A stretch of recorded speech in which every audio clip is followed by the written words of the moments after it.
San Gregorio Radio y Fundación Integra presentan Con el Ser Humano. Aportes para la comunidad desde la academia.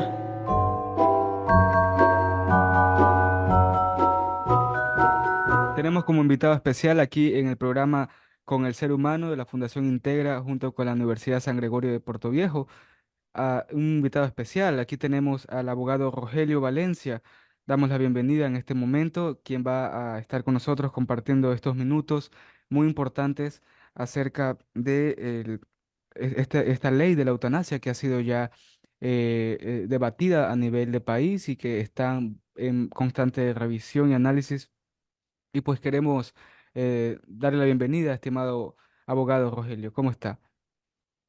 Muy buenos días, muchas gracias por la oportunidad una vez más a la radio de la Universidad San Gregorio de Puerto Viejo y por supuesto a la Fundación Integra para servir. Nada más una precisión, estamos todavía en un tema de una sentencia constitucional que ordena que se constituya o se construya una norma, una ley respecto a este tema de la eutanasia. La sentencia es la 67-23 IN oblicua 24 del 5 de febrero de 2024. Nada más esa precisión. Muchas gracias, abogado, por ese aporte indiscutible y necesario. Abogado, tengo una consulta. ¿Qué pasa con las personas que desconocen sobre el derecho que tienen a la atención a los cuidados paliativos?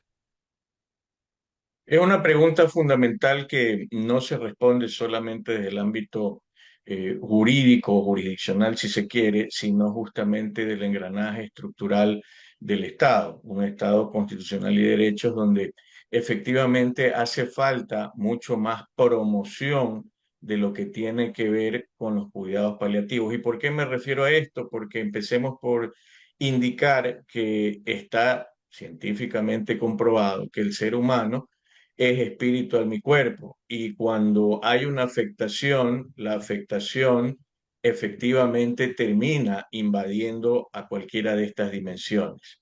Sobre este tema, de alguna u otra manera, en el párrafo 47 de la sentencia constitucional, se refirió al hecho de que trasladando lo que se refiere a cuidados paliativos, la guía práctica clínica de cuidados paliativos del Ministerio de Salud Pública, esto significa proporcionar alivio del dolor y de otros síntomas que producen sufrimiento, promocionar la vida y no acelerar el proceso de morir. Por lo tanto, hay una diferencia abismal con la eutanasia y definitivamente se necesita esa posibilidad de mayor acceso a la información, que es derecho de los pacientes, para conocer esta alternativa de los cuidados paliativos. Recordemos que al final del día, esta acción a nivel constitucional, que es una declaratoria de inconstitucionalidad parcial del artículo 144 del Código Orgánico Integral Penal, lo que de alguna otra manera fue determinando, delineando, es que en su control abstracto de constitucionalidad quede claro efectivamente el hecho a dar la posibilidad de opciones diferentes en cuanto al cuidado paliativo que efectivamente tienen que ver con la eutanasia y ahí es donde determinan hay eutanasia activa, pasiva y en ese sentido, lógicamente, de alguna u otra forma, se deja claro que las otras alternativas lo que buscan es efectivamente en este discutido bien jurídico fundamental, que es la propia vida, sostenerla. Mientras que en el otro caso, la eutanasia se refiere al tema de una muerte digna. Y aquí entraría un gran debate, ¿no? Cuando hablamos de muerte digna, ¿no? El acercarse a la muerte o alejarse de ella, ¿no? Acercarse a la muerte o acercarse a la vida. Entonces creo yo que es un tema bastante profundo donde no solamente necesitamos el aspecto jurídico que es fundamental, ¿verdad?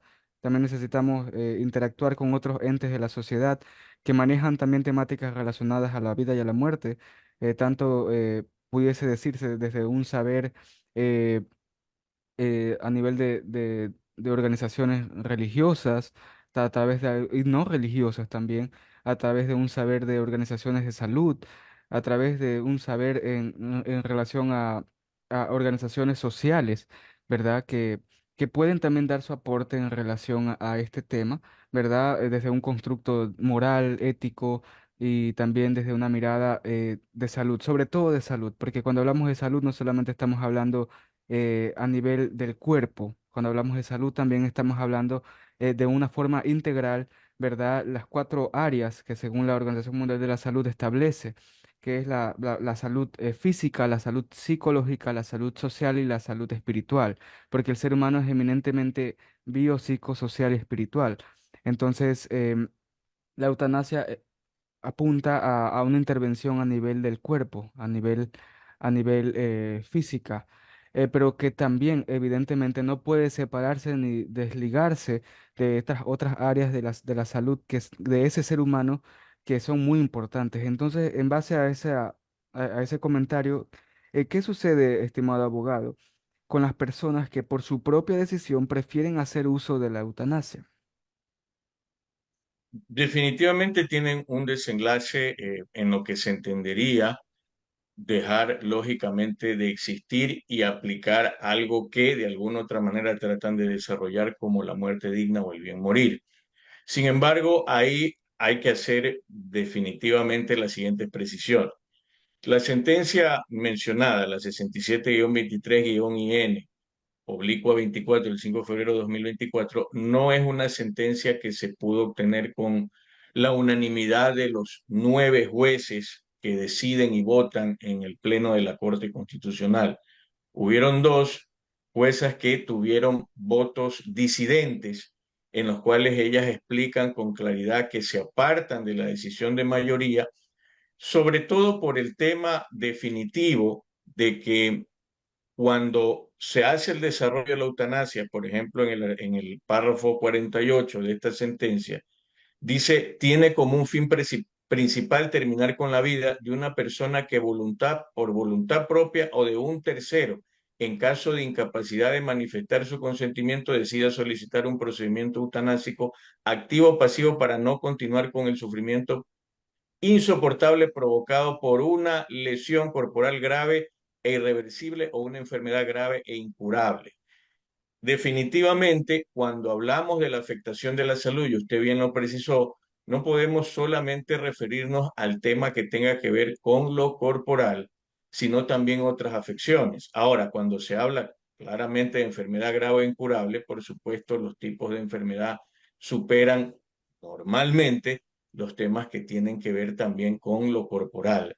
Y ahí en esta tridimensionalidad del ser humano o en esta amplitud que tiene ya de alguna otra manera la parte científica respecto al ser humano, se debe considerar que definitivamente esta decisión que va acompañada del médico que está dispuesto lógicamente a no solamente hacer lo que le pide el paciente para aplicar la eutanasia y por lo cual está de alguna otra manera exento de lo que determina en esa inconstitucionalidad parcial o constitucionalidad restrictiva del artículo 144 del Código Orgánico Integral Penal, definitivamente ese médico tiene también por derecho la posibilidad, de acuerdo a su determinación, de no hacerlo por la objeción de conciencia, por el derecho de objeción de conciencia,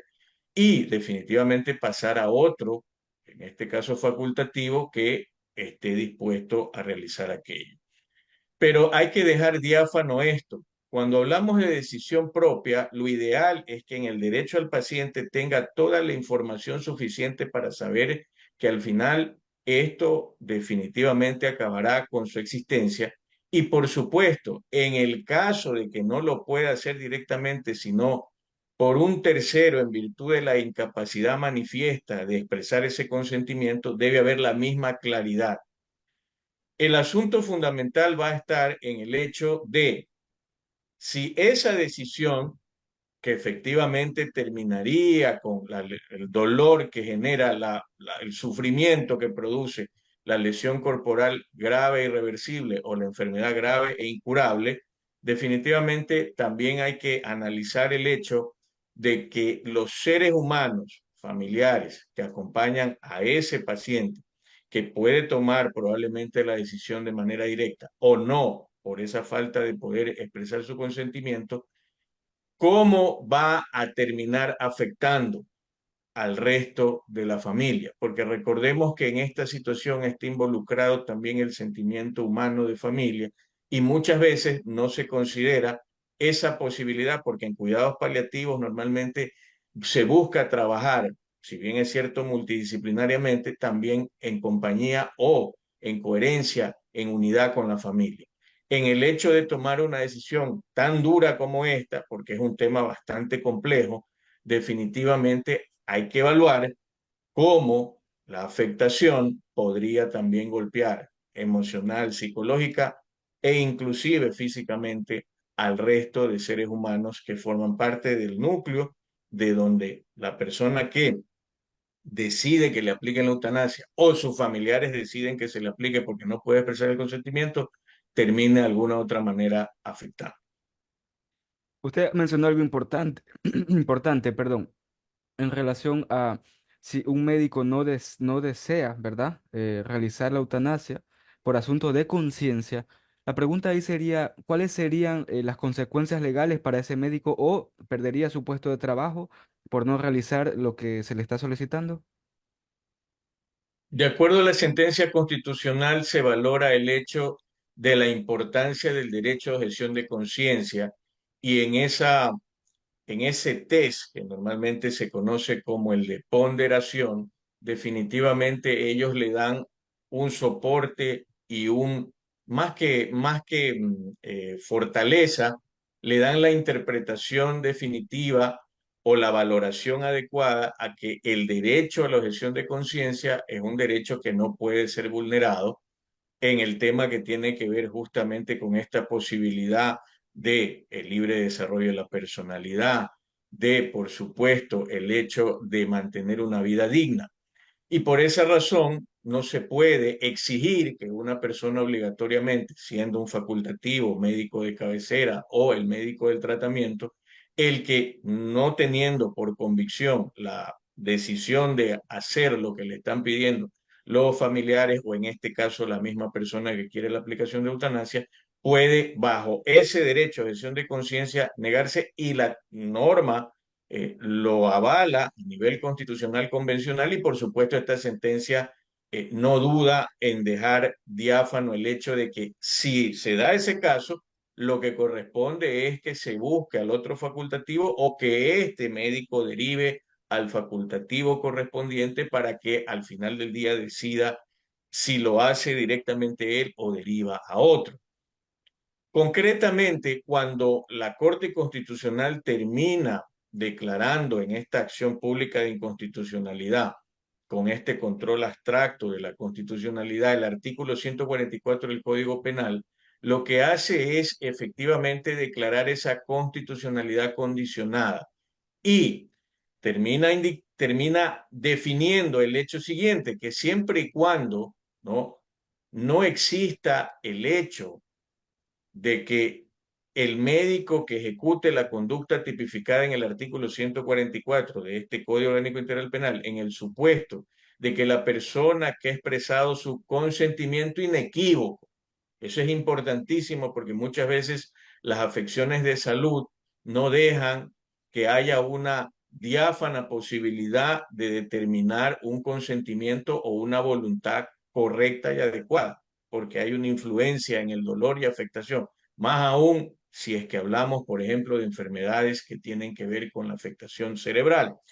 Libre e informado, dice, respecto a este consentimiento, recordemos eso, derecho fundamental, ¿no? Libertad de decidir del paciente y libertad, o mejor expresado, el derecho a recibir la información suficiente para tomar la decisión adecuada.